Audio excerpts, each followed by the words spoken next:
Olá, turma. Tudo bem com vocês? Espero que estejam todos bem. Vamos dar continuidade a toda a nossa programação de epidemiologia, né? Agora pós P1. E vamos começar então com a aula sobre estudos epidemiológicos. Após essa aula, moçada, vocês já terão condições de realizar a produção do pré-projeto de estudo epidemiológico. Depois eu vou gravar um vídeo explicando, apesar que lá na minha página docente, no CID, tem lá uma explicação de como eu quero que vocês façam esse pré-projeto. Mas em momento oportuno eu vou explicar detalhadamente isso para vocês. Mas era importante que vocês já tivessem essa aula para que vocês tivessem mais opções de estudos, além do que a gente já estudou, né, de prevalência, incidência e os indicadores de saúde, para poderem escolher qual é o tipo de estudo que vocês gostariam de incluir nesse pré-projeto. Bom, moçada, então dando continuidade aqui, né, ao nosso conteúdo, quando a gente fala de estudos epidemiológicos, nós estamos falando dentro de uma classificação de estudos descritivos e estudos analíticos, tá? Os estudos descritivos, nós temos três tipos, que são os estudos ecológicos ou de correlação, os relatos de casos ou série de casos, né? Os relatos de caso, que comumente profissionais da área da saúde, assim como nós, produzimos, né? Então, a gente atende muitas vezes um caso interessante, seja de pequenos ou grandes animais, e a gente relata esse caso, né? Série de casos é quando eu quero relatar vários casos sobre o mesmo assunto. Bom, eu atendi 5 animais que precisou fazer uma lobectomia pulmonar, retirar um lobo pulmonar. Ou seja, eu não quero relatar um caso, eu quero relatar todos os casos. Nisso a gente chama, então, de série de casos. E o outro tipo de estudo descritivo é o que a gente chama de estudo seccional ou de corte transversal. Aqui é muito importante, moçada, falar para vocês que tanto o estudo seccional ou corte transversal, na verdade, é o estudo de prevalência que nós já aprendemos, tá? Então, ele pode vir também com esses nomes, dependendo do local que vocês forem trabalhar, dialogar, ou até mesmo fazer alguma prova futuramente de concurso, residência, mestrado, enfim, tá?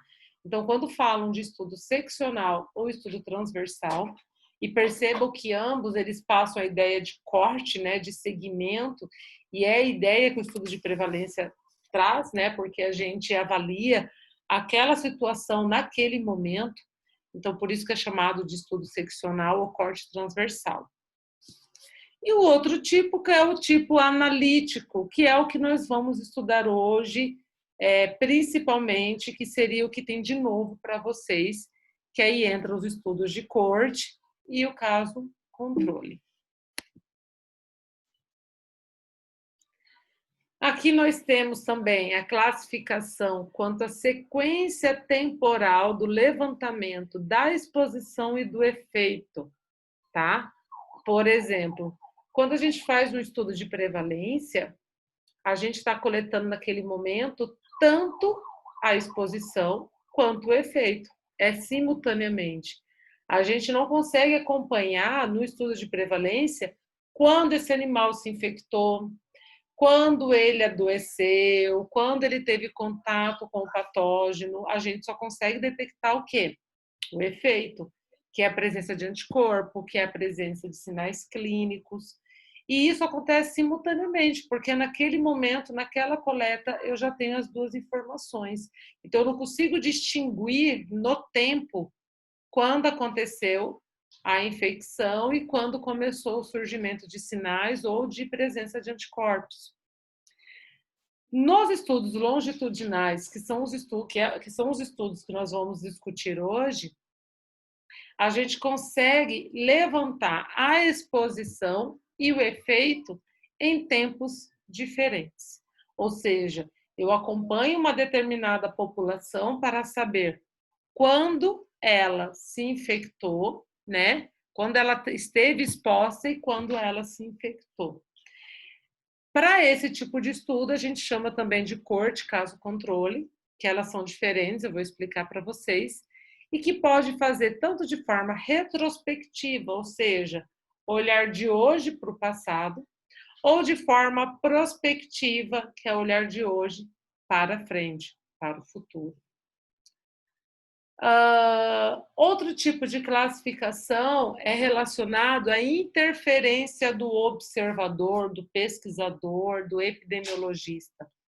Então, a gente chama de estudo observacional quando o pesquisador, o epidemiologista, ele apenas observa todo o comportamento de saúde e doença. Ele observa a dinâmica da doença numa população, seja ela na população humana, na população animal. Então, ela observa. É o que acontece no longitudinal, que a gente vai falar de forma mais detalhada, e é o que acontece no transversal, que é o estudo de prevalência. Então, eu estou observando como a doença está acontecendo. E, do contrário, nós temos uma outra classificação quanto à interferência do observador, que são os estudos experimentais. Por que aqui é diferente? Porque aqui eu controlo aonde o animal fica, eu controlo o que ele come, eu controlo o que ele bebe, eu controlo a temperatura, eu controlo aonde ele vai dormir, eu controlo os medicamentos que ele vai ter acesso, a qualidade da ração, eu controlo como vai ser a limpeza do local que ele fica. Ou seja, eu não estou só observando como no primeiro exemplo. No experimental, eu controlo praticamente tudo, né? Então, aqui sim tem interferência de quem está fazendo o estudo. Nos observacionais, não, tá? Então, aqui um quadro, né? Mostrando, então, que tanto os estudos, né, de corte, caso, controle e prevalência, todos eles são observacionais, e o clínico randomizado, ele é longitudinal e ele é experimental. Longitudinal também nós temos corte, caso, controle, ou seja, a gente avalia no decorrer do tempo, e o de prevalência, que também é conhecido como seccional ou transversal, tá? Me lembre, né, de no encontro eu dar exemplos para vocês de estudos clínicos randomizados, tá? No encontro nosso de epidemia. E aí, moçada, todo estudo epidemiológico, ele precisa passar por um delineamento, né? E todo delineamento, ele começa com uma pergunta: qual é o objetivo da pesquisa, né? Então, se eu vou escrever, né, se o objetivo é relatar onde, quando, quanto, quem, como, eu estou fazendo o estudo descritivo, ou seja, o meu objetivo é descrever todas essas perguntas. Agora, se o propósito do meu estudo é querer explicar o porquê, é explicar se há vantagem e desvantagem, eu já parto para um estudo analítico. Já não é mais um estudo descritivo, porque no analítico eu posso ter ou não o controle de variáveis. Se eu não tenho o controle de variável, eu estou fazendo um estudo observacional, que pode ser tanto longitudinal, que aqui a gente tem estudo de corte, caso controle, ou o estudo transversal, que é o estudo de prevalência. Agora, se eu controlo tudo, as variáveis, eu tenho aqui um estudo experimental, que aí dentro de um estudo experimental eu posso ou não ter grupo controle, eu posso ou não ter um ensaio controlado, eu posso ter casualização ou não, tá? Então, tudo isso é importante a gente levar em conta quando a gente faz o delineamento de uma metodologia de um estudo epidemiológico. Bom, sobre os estudos analíticos, né? Então, acaba sendo alternativa na epidemiologia para testar hipóteses, e é importante relatar para vocês que a grande maioria, mais de 90% de todas as hipóteses testadas hoje na ciência, ela ocorre após um estudo descritivo. Vou dar um exemplo para vocês. O estudo da eficácia da cloroquina. O estudo da eficácia da cloroquina, por exemplo. Ela só foi feita, né, de forma científica. Espera um pouco, gente. Retornando, turma. Então, o estudo da cloroquina para o tratamento da Covid, ela só foi levado à pesquisa científica por vários centros em todo o mundo, porque houve uma descrição de resultados favoráveis, né? Então, houve uma descrição de 1, 2, 10 pacientes que fizeram uso da cloroquina e aqueles médicos, eles consideraram, digamos assim, positiva a administração, ou seja, que o efeito foi bom, que a medicação foi boa para a Covid-19. Só que um estudo descritivo, ele passa para nós uma ideia localizada e muito restrita. O estudo descritivo, ele não testa hipótese, pelo contrário, o estudo descritivo, ele inspira, né, a hipóteses, tanto que todo estudo descritivo, moçada, a gente vê lá na conclusão. No entanto, é importante que se façam mais estudos para comprovar o que foi observado, né, neste trabalho, né? É muito comum a gente observar esse tipo de escrita no final de um estudo descritivo.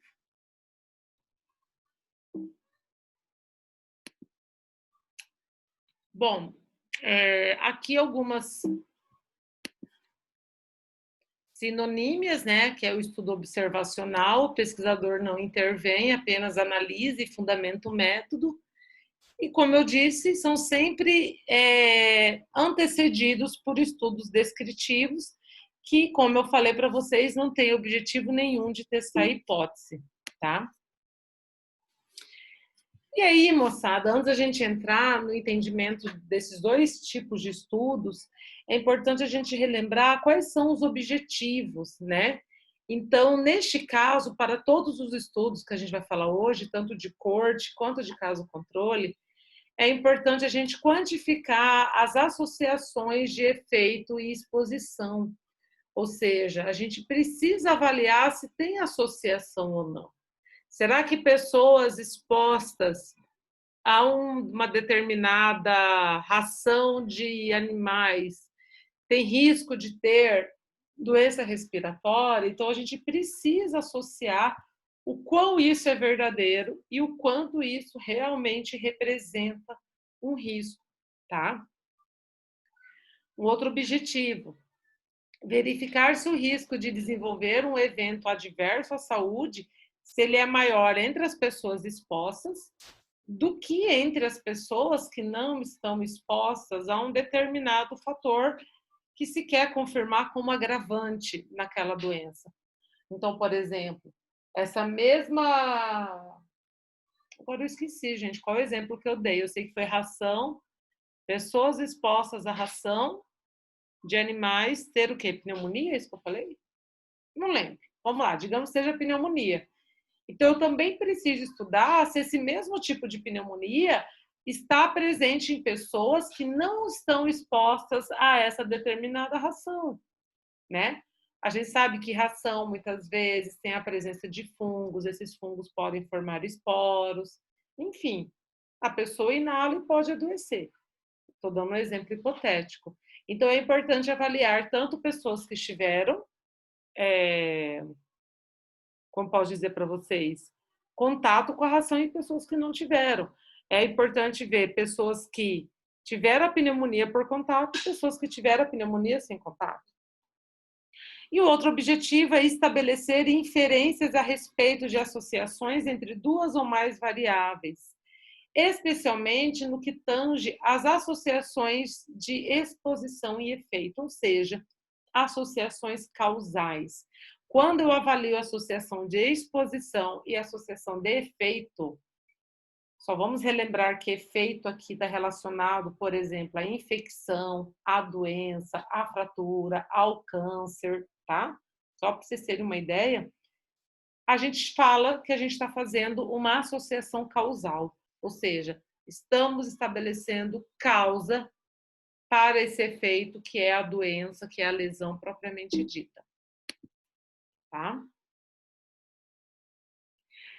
E os observacionais, eles são muito utilizados para ajudar a identificar fatores de risco, né? Então, qual é o fator de risco? 1, 2, 3, 4 fatores de risco que estão associadas para que essa doença aconteça, tá? Então, muitas vezes, no início de um estudo, por meio de questionário epidemiológico, o pesquisador ele imagina 10 fatores de risco para serem pesquisados nessa população. E aí, de repente, após o estudo, ele percebe que desses 10, na verdade, ele tem.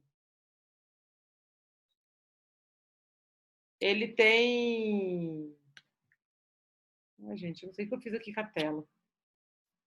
Desses 10, ele vai ter 2, por exemplo, tá? Dois fatores de risco que realmente são importantes, né? Do ponto de vista do objetivo do estudo. Então, é super comum uma pesquisa começar com vários fatores de risco e reduzir a 4, 3, 2 ou até mesmo um fator. E aí, moçada, vamos diferenciar os estudos de corte e de caso controle, tá? Então, os estudos de corte, ele vai analisar a associação de exposição e efeito em comparação de doenças entre expostos e não expostos ao fator de risco. Ou seja, eu quero avaliar se um determinado anticoncepcional ele leva a tumor de mama. Como que eu vou fazer isso? Eu vou selecionar para o meu estudo 1.000 mulheres que tomam esse tipo de anticoncepcional, digamos que começou a tomar aos 20 anos, e vou pegar também 1.000 mulheres que não tomam esse anticoncepcional, também de preferência na idade de 20 anos. O que eu vou fazer com esses dois grupos? Dependendo do desenho da pesquisa, a cada 6 meses eu vou acompanhar essas mulheres. Elas vão fazer exames, vão fazer mamografia, enfim, exame clínico, para observar a presença de tumor de mama. Então, vocês percebem que é um estudo extremamente longo, não existe estudo de corte curto. Às vezes, essas mulheres elas vão ser observadas até os seus 30, 40, 50 anos, tá? Tudo isso para observar, por exemplo, também um exemplo fictício, que eu também não duvido que estudos como este existam, tá? Para avaliar se esse anticoncepcional pode levar a tumor de mama ou pode levar a trombose, enfim, tá certo?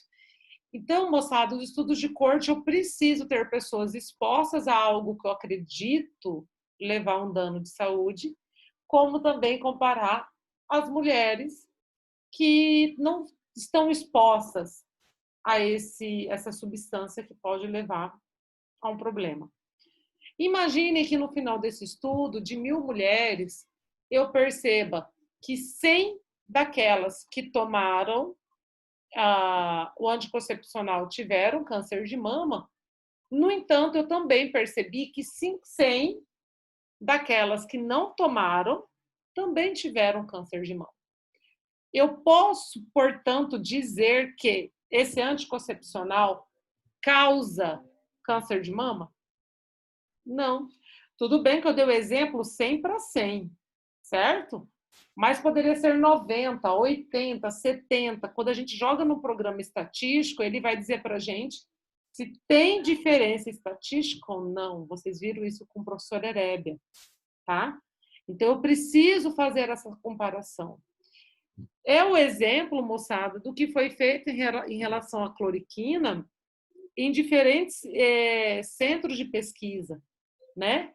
Ou seja, percebeu que dentro de um grupo grande de pessoas que tomaram cloriquina, perceberam que, vou dar um exemplo, de 5.000 pessoas, 4.500 pessoas ficaram bem. por exemplo, tomando a cloriquina, se recuperaram, foi muito bom. Então, 4.500 pessoas se recuperaram, outras tiveram alguns agravos, enfim, ponto. No entanto, quando você compara com o grupo que não tomou a cloriquina, o resultado é o mesmo. Alguns locais, eles relatam até ser pior, mas não vamos entrar nesse detalhe. Mas quando estudou grupos que não tomavam cloriquina, observava também que de 5.000 pessoas que não tomaram, 4.500 também ficaram bem. Então, percebam que esse tipo de análise, moçada, ela é importante ser feita para a gente poder dizer que as coisas funcionam, algum medicamento funciona, ou que realmente aquilo causa doença. Eu preciso comparar quem toma e quem não toma, quem está exposto, quem não está exposto, quem ingeriu e quem não ingeriu. Porque se eu não faço essa comparação, eu não posso afirmar nada no mundo inteiro. Por isso essa polêmica toda em volta da cloriquina, tá? Até um assunto bem interessante para a gente levantar no nosso encontro e eu ter a oportunidade de explicar para vocês um pouco como que a ciência trabalha nesse sentido, não só para a cloriquina, mas para tudo que existe no mundo, gente. Tudo que é liberado nas farmácias, que é liberado nas vacinas, que é liberado como medicamento, como tudo precisa ser comparado para ver se realmente funciona, tá?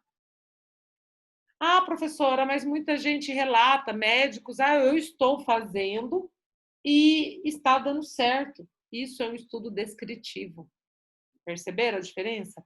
Ele está relatando a experiência dele do que ele observou.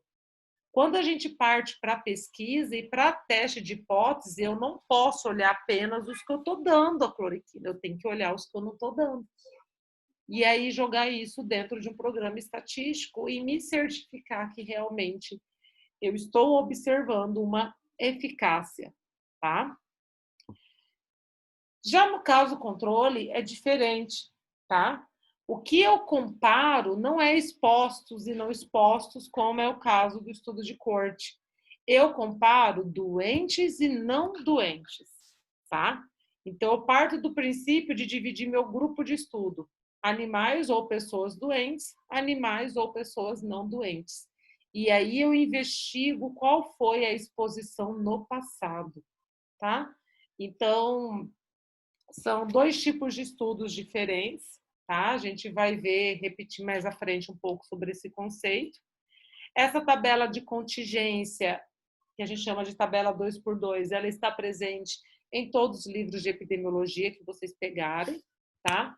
Ela passa exatamente a ideia de como avaliar um estudo de corte, caso controle, ou estudo transversal.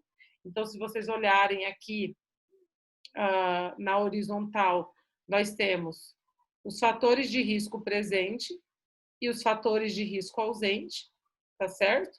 Quando eu tenho a presença, quando eu estou avaliando a presença dos fatores de risco, percebem? Tanto aqui presente quanto ausente, ou seja, expostos e não expostos, eu vou ter A mais B, C mais D, ou seja, eu tenho um estudo de corte, porque eu estou avaliando expostos e não expostos. Quando eu vou começar o meu estudo separando animais doentes dos animais não doentes, eu tenho A mais C, B mais D. Então, na verdade, eu estou fazendo o estudo de caso controle, porque eu já tenho pessoas ou animais doentes e não doentes. Agora, quando eu tenho a população toda, tá certo?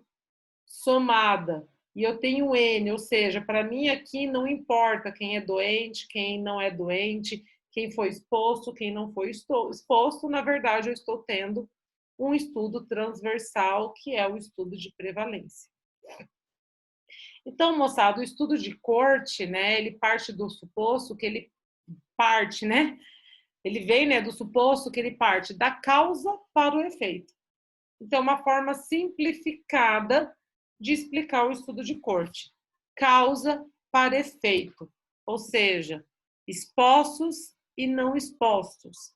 E um estudo de corte, ele pode ser feito de forma retrospectiva, prospectiva ou ambiespectiva. Ambiespectiva seria uma mistura do retro e do prospectivo.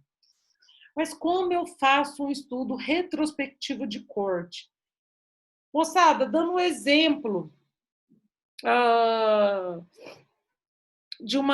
daquele exemplo que eu dei do anticoncepcional poder causar tumor de mama. Digamos que eu atenda no meu serviço de referência a um detalhe importante, gente. Para eu fazer um estudo de corte, eu preciso ser serviço de referência. Preciso ser um laboratório de referência, tá? Senão não é autorizado nenhum tipo de estudo desse com seres humanos se não for referência, se não tiver notório saber naquilo que está sendo feito, tá? E aí, imagina que chega no meu serviço uma moça com seus 28 anos, com tumor de mama, e histórico de tomar esse anticoncepcional, e ela consegue comprovar para mim que aos 26, aos 24, aos 25, ela não tinha esse tumor de mama. E desde os 20 anos, 21 anos, ela faz uso do anticoncepcional. Então, quando eu tenho esses dados confiáveis, essa pessoa, ela pode entrar no meu estudo de corte. Por quê? Porque eu tenho certeza que ela foi exposta ao anticoncepcional e o que eu estou vendo naquele momento é o efeito que é o tumor de mama, tá? Então, isso pode ser aceito, né? Enfim, não é muito comum, mas pode acontecer. E o estudo de caso controle é o contrário, né, moçada? Então, a gente parte do efeito para a causa. Então, se eu parto do efeito para a causa, eu vou ter aqui pessoas doentes e não doentes, né? E aí eu vou tentar entender a exposição desses indivíduos. Então, se eu vou tentar entender a exposição desses indivíduos lá no passado, a gente fala que o estudo sempre é o quê? Retrospectivo, ou seja, eu preciso olhar para o passado desses animais ou dessas pessoas para poder entender como a exposição aconteceu ou se ela não aconteceu. Perceberam que eu posso ter um animal doente que, na verdade, nunca foi exposto a qualquer tipo de fator de risco que eu esteja pesquisando. E aqui, então, né, moçada, a gente tem os grupos expostos e não expostos, então a exposição é o provável fator de risco, né, que para cada doença, obviamente, terá a tua, tá? Pode ser características do hospedeiro, pode ser características ambientais, né, enfim. E o efeito é a doença, né? Ou seja, a definição do caso, a confirmação do caso, que pode ser feito por meio de exames clínicos, laboratoriais ou, inclusive, abordando critérios epidemiológicos. É claro que, na grande maioria das vezes, em mais de 90%, o critério laboratorial ela se faz presente porque a gente precisa de uma confirmação, tá? Ah, professora, mas a clínica é soberana. Sim, mas para pesquisa, gente, para ciência, para estudos epidemiológicos, a clínica, ela com certeza, ela é um norte, mas para a gente adotar como evidência, né, a gente precisa de exames laboratoriais. Aqui algumas formas, né, que pessoas, né, no decorrer do tempo, definiram esses estudos, né? Então, por exemplo, caso controle, olha para trás, né? Então, estou vendo a pessoa, o animal doente ou não, eu tenho que olhar para trás, ou seja, olha do efeito para a causa. Corte, olha da causa para o efeito. É mais um macete para vocês não esquecerem sobre isso. E aí, de onde vem o termo corte, né, moçada? Na verdade, ele vem do latim, cohors, né? Que nada mais é do que a ideia de um batalhão em torno de 600 soldados, por exemplo, soldados de uma cavalaria, que formavam uma legião. Então, se eu tivesse em torno de 10 cortes, a gente tinha uma legião. E qual é a característica, né, desses soldados ou desses soldados na cavalaria? que eu tenho aqui um grupo de indivíduos que tem uma característica em comum, né, como a gente pode ver, e que avançam em conjunto, que marcham em conjunto, que são vistos sempre juntos. Então, essa ideia, né, que inspirou, digamos assim, definir esse estudo como corte. Né? Então, aqui no Brasil e no mundo, tem cortes, gente. É até triste de falar, sabe? Mas que o pesquisador, o idealizador da pesquisa morre e ainda não terminou o estudo. Isso é muito comum. Lá na Fiocruz eu pude acompanhar alguns que, se você perguntar quando essa pesquisa começou, eles falam, olha, 3 décadas, 4 décadas, 7 décadas. Estudo de corte para HIV lá, gente, é muito antigo.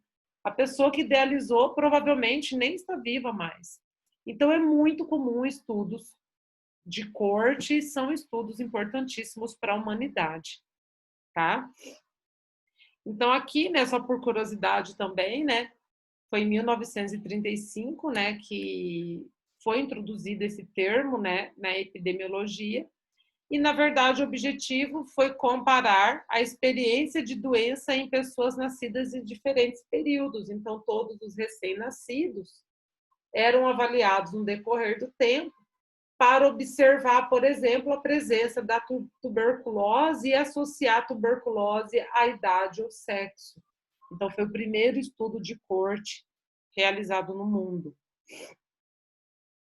Aqui um exemplo, tá, gente? Bem interessante, que é quando eu quero fazer um estudo de corte, onde eu quero avaliar se animais castrados vai ter o desenvolvimento de incontinência urinária fisiológica, tá? Então, o que eu vou fazer? Eu vou separar um grupo de cadelas castradas e um grupo de cadelas inteiras. Então, exposta é aquela que fez a cirurgia, não exposta é aquela que não fez. E aqui nós temos, então, a nossa tabela, né, gente, de 2 por 2, né? Então, aqui, né, na horizontal, nós temos os dados de corte. Se eu tivesse analisando animais já com a incontinência urinária, ou seja, já com a doença, já com o efeito, eu estaria fazendo, na verdade, um estudo de caso controle, então eu olharia para o vertical. Mas aqui não, aqui eu estou avaliando exposto e não exposto. Sendo assim, é um estudo de corte. E aí, moçada, eu observo aqui no grupo dos expostos, ou seja, as cadelas castradas. Quantas tiveram incontinência urinária, eu coloco aqui. Quantas não tiveram, eu coloco aqui. Digamos que eu tenha 90 com incontinência contra 10 sem incontinência. E aí eu vou lá para o grupo de cadelas não expostas, ou seja, cadelas não castradas.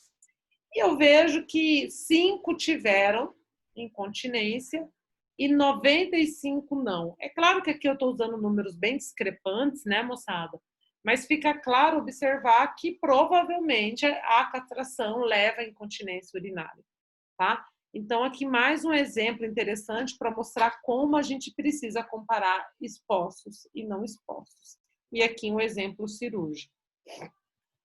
Sobre os critérios de causalidade de rio, moçada, são critérios que é utilizado pela ciência para poder ressaltar um estudo científico, tá?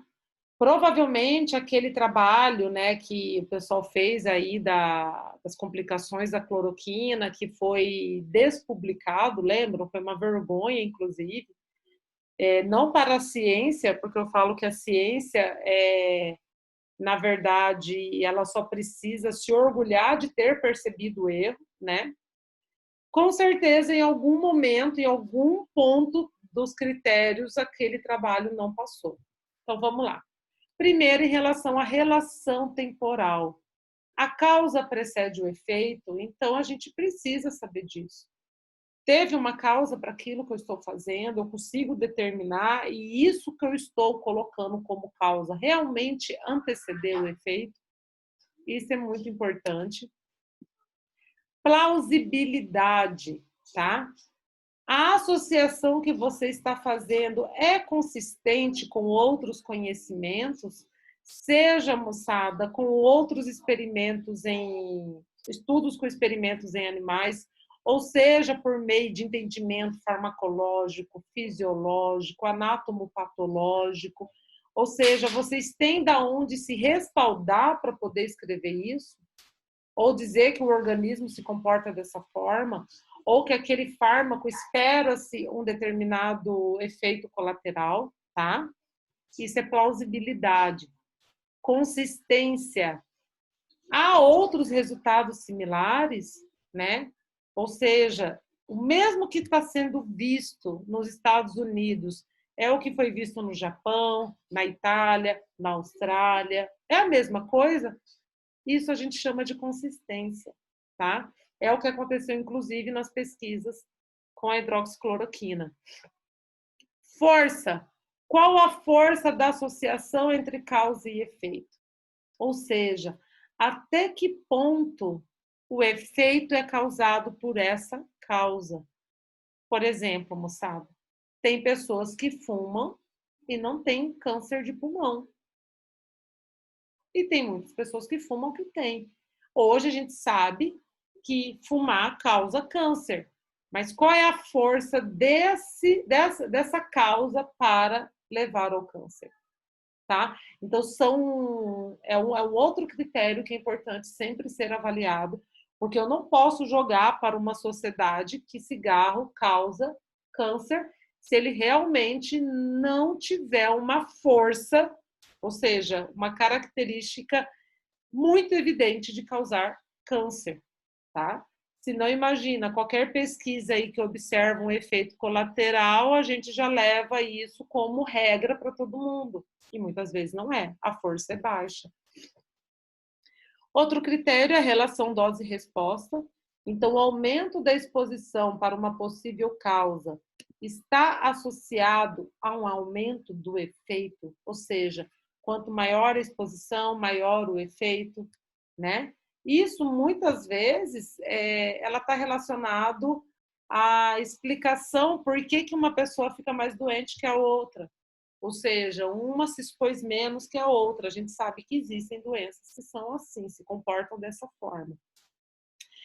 Reversibilidade significa que, se eu remover essa causa, vai levar à redução do risco da doença? Vocês não concordam que isso é óbvio, gente? Se eu estou dizendo que 80% dos casos de câncer de pulmão é por conta do cigarro, imaginem se eu eliminasse cigarro do mundo. Automaticamente eu teria que ter o quê? Uma redução significativa dos casos de câncer de pulmão, tá?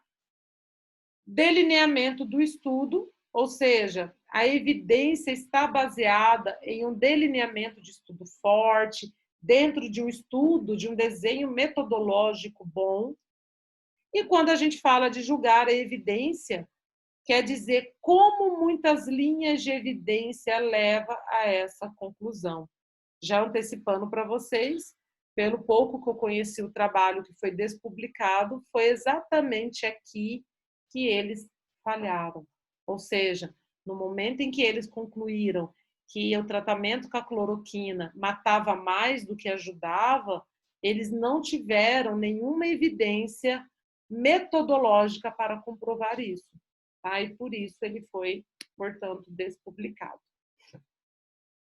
E aí, moçada, alguns exemplos de associação de variáveis. Aqui a gente fala de relação causal, é algo que todo mundo sabe. Então, por exemplo, ingestão de samambaia, ele causa carcinoma em base de língua de bovino, samambaia é uma planta tóxica. A deficiência vitamínica durante a prenhez pode levar a doenças congênitas. Anticoncepcional, levar a câncer de útero. Hipervitaminose D, a displasia, atividade agrícola, doença de Chagas, desmatamento para leishmaniose, dieta rica em sal leva a edema cerebral dos suínos. Ou seja, aqui eu trouxe para vocês vários exemplos de uma relação de causa e efeito, tá? De exposição e de doença. No entanto, há também pesquisas de relação não causal, que infelizmente tem muita gente maluca aí que resolve fazer pesquisa, que é o sonho dele, por exemplo, o meu sonho é estudar unha encravada em gato persa, porque eu acho, né, que gato persa faz mais unha encravada do que outro. Gente, qual é a importância disso? Percebe? E da onde ele tirou unha encravada, sabe? Por acaso o gato faz unha encravada com frequência? Enfim. E aí eu estou associando porque é persa? Alguns exemplos de ideias que já existiram, gente. Mancha nos dedos do fumante é bronquite crônica. Então eu quero ver a mancha nos dedos para poder justificar uma bronquite. Infertilidade sendo causada pelo consumo de carne. Infarto pelo hábito de se barbear. Mortalidade está relacionada a cabelo grisalho, ou seja, nenhuma dessas associações ela tem relação causal, tá? E aí, moçada, para finalizar, é importante que a gente sempre saiba qual é a pergunta da investigação, quais são os objetivos, eu entender como que a doença se distribui, onde, quem, o que, quando, identificar fatores de risco ou fator de proteção. Uma coisa interessante, gente, fatores de proteção são os anticorpos, é algo, né, que é idealizado pelo mundo inteiro, que é fazer a testagem de massa, né, para a Covid-19. Então, a gente chama isso de fatores de proteção, né, até que ponto isso está acontecendo. E sempre é trabalhado, né, uma população em estudo, né, a gente faz uma amostra, porque muitas vezes a população inteira ela é inviável financeiramente e também de forma logística atender todo mundo, então para isso se faz uma amostragem. Assim também a pergunta, né, qual a frequência de determinado evento, né, de quanto em quanto tempo essa doença aparece, ela é sazonal, ela não é, né?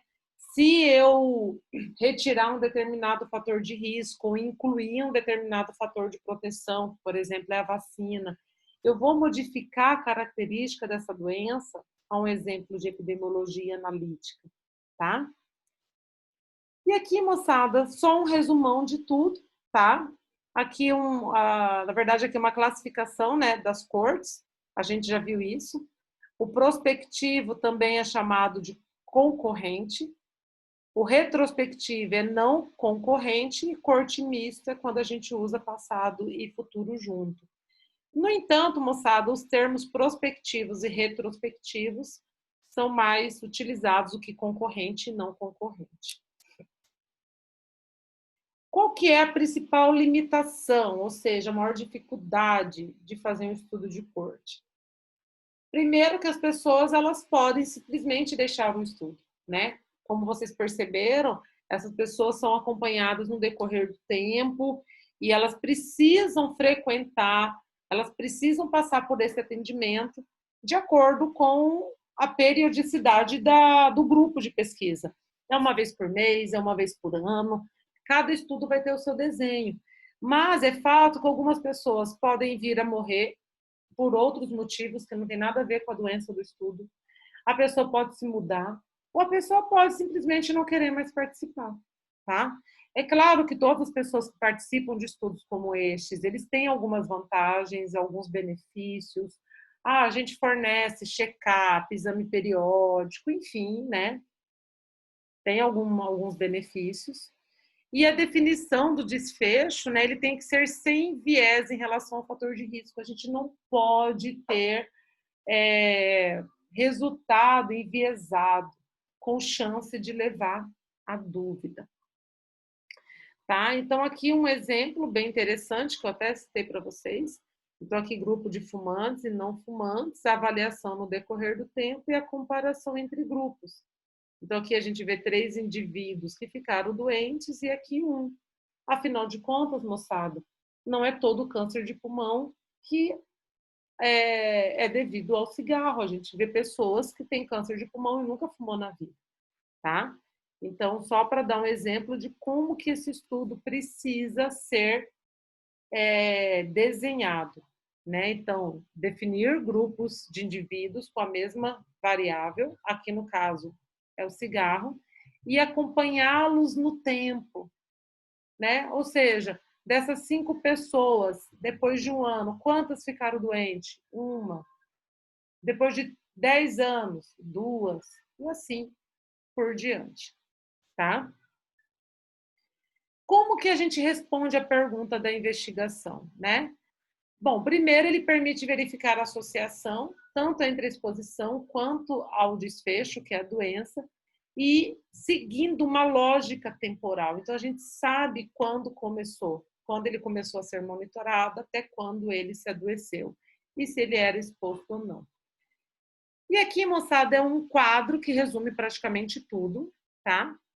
Em passado, presente e futuro. Então, olha só. No presente, o principal estudo é o de prevalência, é o transversal ou seccional, são sinônimos, que vai classificar exposição e doença no mesmo tempo. Depois nós temos a corte, que classifica entre expostos e não expostos e vai ver a doença lá no futuro, certo? E o caso controle, que classifica pela doença, ou seja, doentes e não doentes, e vai ver a exposição no passado.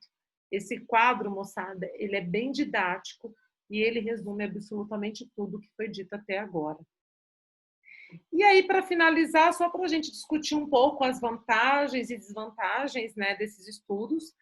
Então, os estudos de caso ou série de casos é interessante porque são estudos descritivos, são fáceis, são baratos, geram hipóteses. Por que eu estou falando que é barato? Porque a gente aproveita um atendimento clínico, um atendimento cirúrgico, laboratorial para descrever, né? Ou seja, um relato de caso interessante ou uma série de casos. Qual é a desvantagem? Eu não posso testar hipótese, eu posso apenas gerar hipótese, né? E na série de casos, eu não tenho grupo controle, mesmo sendo vários animais relatados. E assim como no estudo de caso, eu não tenho como testar hipótese. O transversal, ele permite conhecer prevalência, é um estudo fácil de se fazer, pode gerar hipótese, mas não permite conhecer quando esse animal, essa pessoa se expôs ao agente ou ao provável causador da doença. E os ecológicos, moçada, que são menos feitos, né, na nossa área, as respostas são rápidas, a gente também pode gerar hipótese, mas os estudos ecológicos, o controle, né, das variáveis é muito difícil, podendo levar a confundimentos. Tá certo? Moçada, é isso, tá? Eu espero que no nosso próximo encontro de epidemia a gente possa discutir mais sobre esse assunto e vou deixar depois uma gravação para vocês sobre como vocês devem fazer esse estudo epidemiológico, mas eu já antecipo que vocês podem se organizar em grupo de 5 pessoas, tá bom? Obrigada, moçada, e até a próxima.